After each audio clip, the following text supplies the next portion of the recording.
carrot a day keeps the bears away. Welcome to you, baby dolls. Get your fluffy slippers on. There is absolutely no new news happening. Is there something to learn today? Absolutely, yes, there is. Don't for a second think you can be sleeping on these times. These are the times where you are supposed to sharpen your sword with everybody's consent. I want you to know I have made thousands of videos. Literally over 1,100 that you like, subscribe, bell button, all to. And I've told you so many times, the price moves first, the story comes after. So you're probably going to ask me, what's the story? There is no story. Do you see? It doesn't even need a story. Somebody hit market. There are more buyers than sellers. We've run out of sellers. That's it. I know it's not entertaining. I know it's not exciting. Yes, there is some Roca Negra ETF undertone. There are those rumors. But let me tell you something. The price moves first, and then the rumors come out. This is really important to understand. You will have friends and family, and also your older former self will tell you, well, you know, why don't I just wait for the good news and then we'll get in? Well, if you wait for the good news, you're buying the top. That's why it really helps to buy into anti-consensus, contrarian type of crypto with strong communities like real DeFi. You don't have to touch PulseX, HEX, or PHEX. You can short them if you want. I don't really care. The important thing to understand about this is when you are in consensus trades, there is no room for error. None. You will get wrecked when the tide turns, and the tide eventually does turn. We know how markets take emotional swings with everybody feeling happy and sad, fearing greed. When it comes to buying contrarian things, there is so much room for error. Why? It's because out of 100 people in a room, 99 hate you, and you're the only person, me, who's like, you know what? I'll take it. Give it to me. Give it to me. I'm giving you consent. I'm signing on the dotted line. Family-friendly show. What were you thinking about? Keep your back straight, please. You see that? But when you're in the consensus trade, for example, what's consensus? Bitcoin and Ethereum, blue chip. Guess what? Guess how many people hate Bitcoin and Ethereum? About 3 people. Me, XRP maxis, Ethereum maxis. That's it. Look how many people love Bitcoin. 97 of you. So it's actually inverted. 97 people love Bitcoin, and here we are as losers, loners on the other side. Why? I don't want to be in consensus. Obviously, Bitcoin's great. I love Bitcoin, friends. You know what I mean? When it comes to these, this is games of speculation. We understand it's all about the community, Metcalfe's law, and speculating and people pricing things in. This is how assets move. This is how people price things into the future. It's just the game. You understand this? Look at, there's 97 people who have already bought in, and there's only 3 who are on the side of the boat. Now, even if 3 of us move over to make it 100, we ain't going to impact the game. You're like, oh, not only was there Roca Negra ETF, but Spain adopted Bitcoin as a national currency. Woohoo, who cares? They did infinite QE anyway. Do you see that? But what about in flipping the coin? What about if it didn't flip heads? What if it flipped tails? Look how many 90s. There's 97 people on this side of the boat. Imagine if 50 capsized it to make it 50-50. That's a huge ratio, and that's how you get these big capitulation candles. Fantastic to see that you are learning, friends. PulseX, HEX and PHEX, still cheap. You also have ChainLINK, which is, we are watching it on the Link versus ETH ratio. We want to see it zip up. Ethereum is getting bonked. It is the 4th quarter of the year. Nothing special. It's the same story before the Bitcoin halving. We had it in 2015. We had it in 2019. The 4th quarter of the year, ETH BTC went lower. I'll show you the chart right now. We are still grinding along the zone. Many people calling for the death of Ethereum. I'll say, well, more like the death of your portfolio. If you really want to call for the death of Ethereum, try start up a coin not using EVM as your layer 1 chain. Good luck. I'm not going to use it. You're not going to use it either. So sometimes you just have to see it for what it really is. There are smart people out there who have thought things through. We are just peanut brains, friends. I'm going to let you play this clip with me, okay? Now, this is satire regarding people who believe, well, Richard Hart didn't think of this feature. He didn't think of this. He didn't think of that. You are going to see this play out time and time again. Okay, let's go. Well, you see, the problem is RH didn't really understand what he was doing when he launched PulseX. That's why we're going to do our own DEX. We're going to have single-sided staking, limit orders, everything that Richard didn't think about. Seems pretty simple.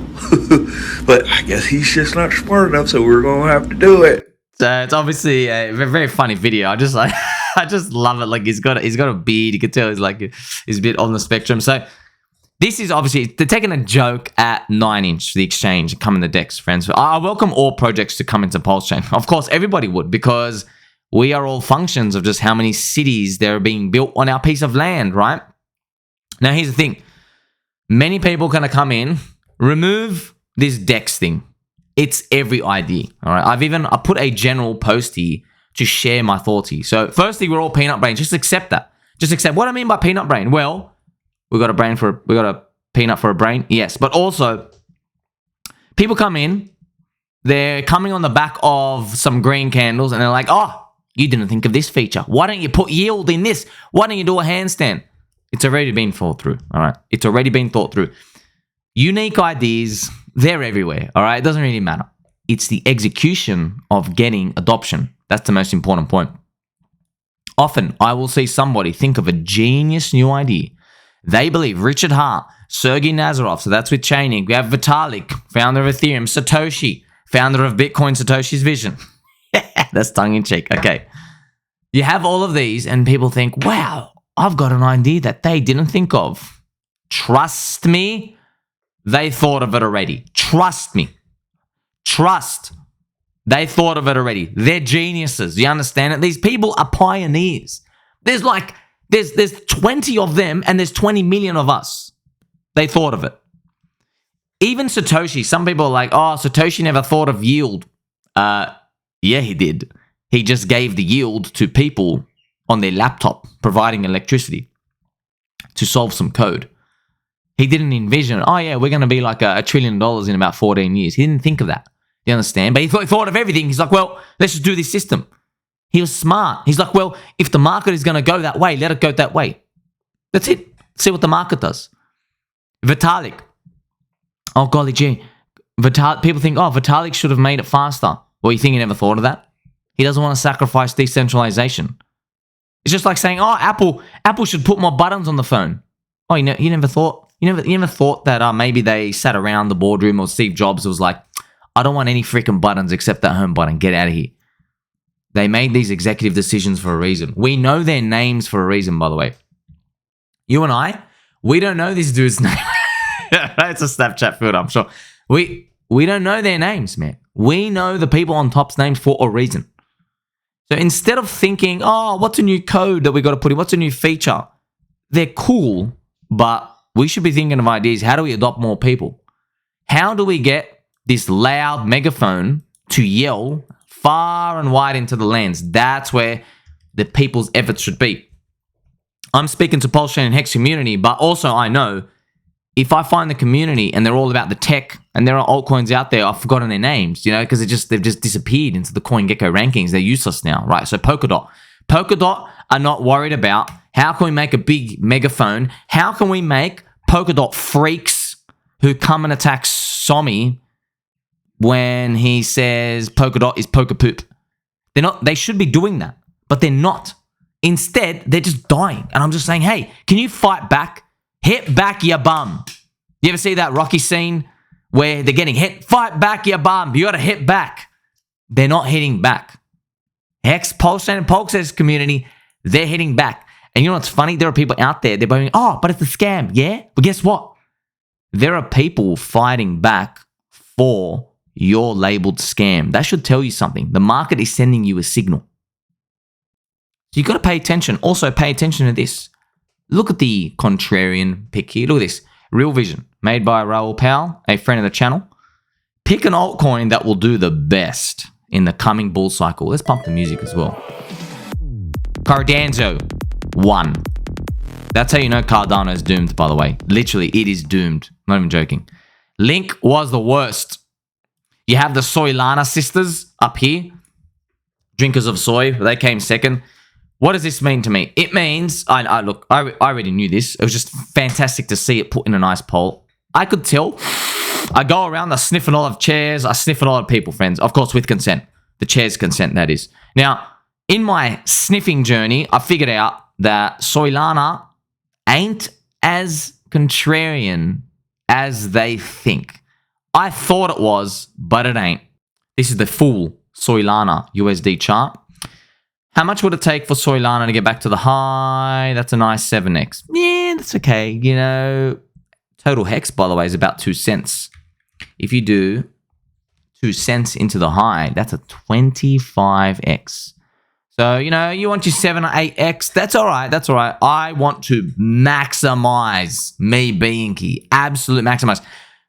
And to add, Soylana, it's better than there's better than the others. The others are not cheaply priced at all. Matic, trash, Binance, trash price. Like, by the way, when I say trash price, I don't mean they're down. I mean they're too high.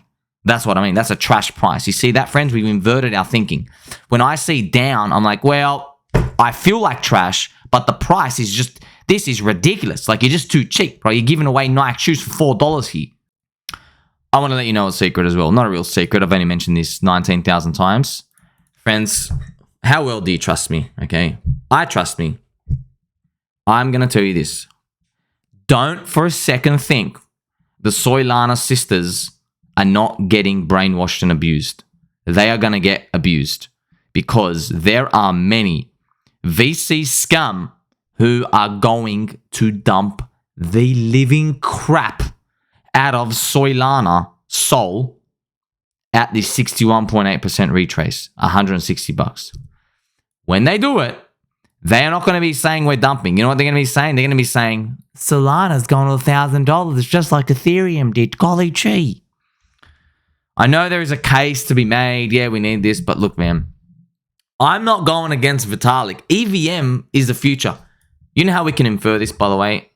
Richard Hart sat down, said, how can I make the most amount of money? He didn't say, let's fork Soylana. Let's use Soylana's model. He said, well, clearly the market has chosen EVM. EVM is the future. We're going to put scaling solutions. That's the way to do it. Maybe with some modifications, but that's where we all want to be. All right. So think of that. Just infer this for yourself. Just think, all right, well, am I smarter than this dude who's trying to make billions of dollars? Because you don't really care. You're trying to make like a 14x on your $10,000. That's what the average person's trying to do. You get what I mean? Like this person, he thought bigger. And by that thinking big, he has to really be right. You can't marginally be right if you want to make your billions. You have to like be really, really, really hitting it out of the park. That's why the most fascinating here is that ChainLINK, even after a plus 40% move, is still contrarian. That tells me there's a lot of room to run. Okay.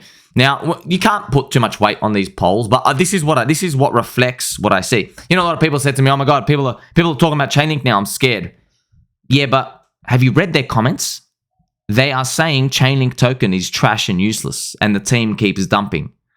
That is disbelief. Disbelief, friends. Disbelief from the Wall Street cheat sheet. That is not thrill. That's not optimism. That's people saying, it's a sucker's rally. The team's going to dump. You see that? That's what that feeling is. You know what hope is? Hope might be when we go to $13 or $19 for Link and we're like, oh my gosh, I hope we get to 30 or 50. That's that hope. And then you come back down, crash back to reality. And we're just going to get rinsed over and over again until finally we get some optimism, which might be a break of the $50 high. But I guess we'll have to see because it's easier to do the emotional cheat sheet on Bitcoin. And I think it'd be very interesting because I wanted to speak to you about macro, but coincidentally, I don't know, this universe is weird, friends. Richard Hart, just as I was saying, I want to give my baby dolls a summary of macro and what's happening. And then Richard Hart tweeted a freaking essay and a half on macro. Now you probably think, oh, let's go through and dig through all the info. Well, there is nothing new here. I have literally covered everything word for word. I mean, for the Bitcoin, to the stocks correlation, to housing, to real estate, to everything getting dunked on, all of this stuff. It's almost like you just watch two of my macro videos. It's like, okay, this is it. That's spooky. Okay, word for word. Now, here's the thing. these are consensus. Now, they're consensus. I know. They're actually consensus. But it's different for different sectors. So it's consensus in the stock world, but in the real estate world, they're all still in cope mode. The high interest rates, cope mode, okay? But as a summary, right? So stocks go down and it could send Bitcoin down. Richard also makes some comments. He says, remember when Bitcoin went from 65 down to 30, but then HEX did like a 20x.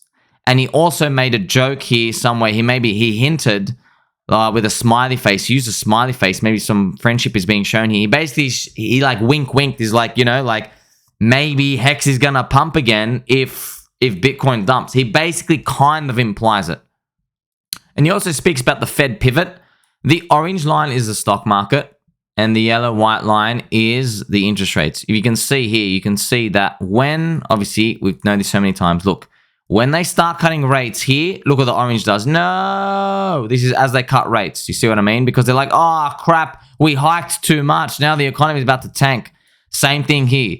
They go, hey, let's start cutting rates. Look what happens. Oh, I better start cutting rates. But look what the stock market does. No. You see that? Most of the times, there's a little bit of a... Now, this is, by the way, this would be the trap of all traps. What I'm about to show you. No one's talking about this. What I don't like. What I do like, no one's talking about this. This is why you watch me, friends. Highest value content. So screw all this mainstream trash news. It's priced in. Look at this part. During the run-up to the 90s, this is the tech bubble. This is the orange line, is the tech bubble. There was, look at this. They had rates at like 6%. 6%. Okay, look what they did. They cut 75 basis points here. Bang. And look what the stock market did. Kept going up, up, up. And look what they did again. They went. Look at that. The Fed cut again on this crash in 98. I think there was long-term management capital. Something happened. There was like some big shock event where they took on too much leverage. They literally did like 1,000x leverage and then everybody got destroyed. All these smart nerds in an options room, okay? Now, what happened after that was stocks kept going up. You see this period from 95 to 2000, 5 years. Now, obviously, this was the internet, technology, taking the whole world by storm. So it's not going to repeat that 5 years, but it is nice to share with you, like, hey, there are periods where the Fed can cut and then they're like, wait a minute, we're not actually crashing yet, even though everybody thinks we are. Now, what did I say? This will be the big trap of all traps. Why? It's because if they cut, by the way, be honest with yourself. How many times have you heard people say when the Fed pivots, it's bearish? That's exactly right. Every single person. So I was saying it at the beginning of 2023, this year. I was literally saying it actually all of 2022. But now everyone knows about it. It's literally, I would say, priced in. It's like everyone knows. Everyone knows, okay, they're going to cut rates. It's going to be bad. So we might have this little knee-jerk reaction, but wouldn't it be a fascinating tale of trapping everybody if the Fed cuts rates a little bit? So let's actually go to today. So everybody expects a hold, okay? We're going to hold, like maybe go like this. And then at some point, maybe the Fed just does like this 0.5% cut, bang. And what can happen there? Everybody, so this is stock market up the top. Maybe the people in the stock market, they'll think, oh, I better get some out. It's going to go down to Goblin Town. But then we just run out of sellers. And then it keeps going. Wouldn't that be wild? And then this is the funny thing. Once everything's in the clear, and then you know what happens. Some world event. Bang. Okay, see you later. See you later. Look, this is just how it works. You're wondering, like, this is the most schizophrenic, suicide-inducing type of mentality. Yes, I know. That's why you basically can't time the stock market, man. There's 20 trillion sloshing around here. You think you're trying to make like your $14,000? There are people here trying to make 14 billion. You know, literally 14 billion. So that's the type of money moving around. These people want these little edges here. So Richard Hart did make a prediction. Like, oh, stocks go down, etc. The price is 4137. Yeah, it is, but what are we going to do about it? I want to let you know as well. People, this is also fascinating to see. Because he said this comment, right? People started selling their HEX. Okay, people literally started selling their HEX, the EHEX and the PHEX. Okay, look, you can even see. They just start selling it. Dunk. Look at that. Dunked 36% candle. Ouch. I want to let you know something.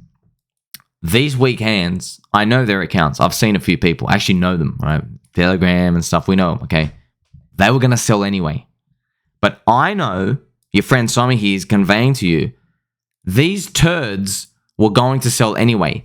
They've sold, and now people are attaching the narrative that Richard Hart is bearish on HEX to them. And I know for a fact it's actually not correlated. We know one of the big guys, Emergency, ended a stake here to do that. I'm going to talk more about this in a video later on. But now you get to see. We know people, for an unrelated reason, these turds, they were going to sell no matter what they've sold. But because he's done this post, people said, oh, let's interpret it as bearish. You see, you really are your own worst enemy when you're dealing in the short run. That's why we do in the long run. Make sure you like, subscribe, belly button all. Appreciate every single one of you. Catch you very soon.